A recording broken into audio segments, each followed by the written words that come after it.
بسم اللہ الرحمن الرحیم۔ اعتکاف روحانیت کا خزانہ اور باطن میں انقلاب برپا کرنے والی عبادت ہے۔ زمانہ اعتکاف میں خدا سے قلبی و روحانی تعلق جوڑنا بہت آسان ہے۔ دوران اعتکاف تہجد، اشراق، چاشت، اوابین، صلاۃ التوبہ، نوافل وضو، تحیت الوضو، تراویح، مراقبہ، تلاوت، تسبیحات اور مسنون اوراد و وظائف میں مشغول رہنے، نیز صبح و شام کی مسنون دعائیں مانگنے کی سعادت قلب و روح کی صفائی میں نہایت مؤثر ہے۔ رات کا سجود و قیام، دن کی حالت سیام، نمازوں کے بعد تلاوت کا اہتمام، اکثر اوقات میں تسبیح و درود کا التزام، گریہ، نیم شبی اور آہ سحر گاہی کی دولت ان دنوں میں بآسانی حاصل ہو جاتی ہے۔ اعتکاف حقیقت میں خلوت گوشہ نشینی کی ایک صورت ہے۔ اسی خلوت کے لیے بزرگان دین نے اپنی زندگی کا ایک بڑا حصہ جنگلوں، پہاڑوں اور ویرانوں میں گزارا۔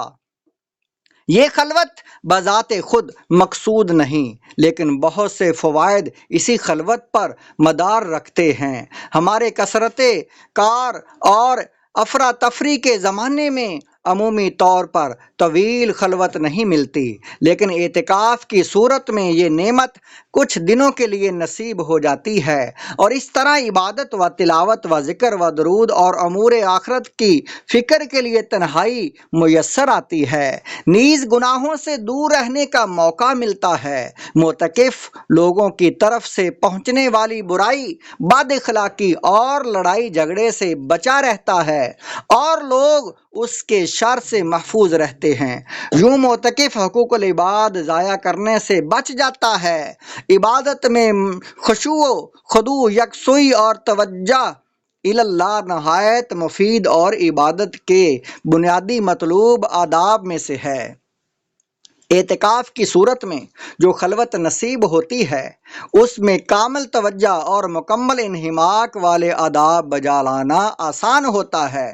مزید برآں اعتکاف میں عام زندگی کی جلوتوں سے زیادہ عبادت کا وقت ملتا ہے، اور یہ مسلسل محنت عبادت پر استقامت کا ذریعہ بنتی ہے۔ معتکف اور بارگاہ خداوندی۔ حضرت عطا خراسانی رحمۃ اللہ علیہ فرماتے ہیں، اعتکاف کرنے والے کی مثال اس شخص کی طرح ہے جس نے اپنے آپ کو اللہ تعالیٰ کی بارگاہ میں لا کھڑا کیا اور کہے کہ اے میرے مالک عز و جل، میں اس وقت تک یہاں سے نہیں ہٹوں گا جب تک تو مجھے بخش نہیں دیتا۔ مزید فرماتے ہیں، اعتکاف کرنے والے کی مثال احرام باندھنے والے کی طرح ہے جس نے اپنے آپ کو رحمان عز و جل کی بارگاہ میں پیش کر دیا ہو اور کہے با خدا میں یہاں سے نہیں ہٹوں گا جب تک تو مجھ پر رحم نہیں فرمائے گا۔ خلاصہ کلام، الغرض اعتکاف بے شمار خوبیوں اور فوائد کا جامع ہے۔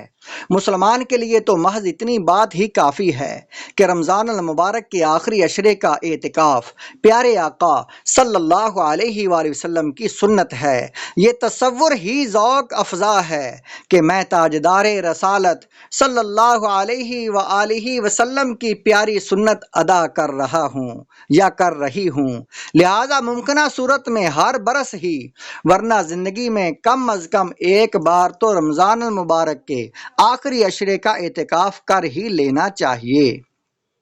اعتکاف کی تعریف اور شرائط اور اقسام، اعتکاف کے فوائد اور مقاصد وغیرہ کی معلومات کے ساتھ ساتھ اس کی بنیادی ضروری چیزیں جاننا بھی ضروری ہے، لہذا اب اعتکاف کی تعریف، اقسام اور شرائط بیان کی جا رہی ہیں۔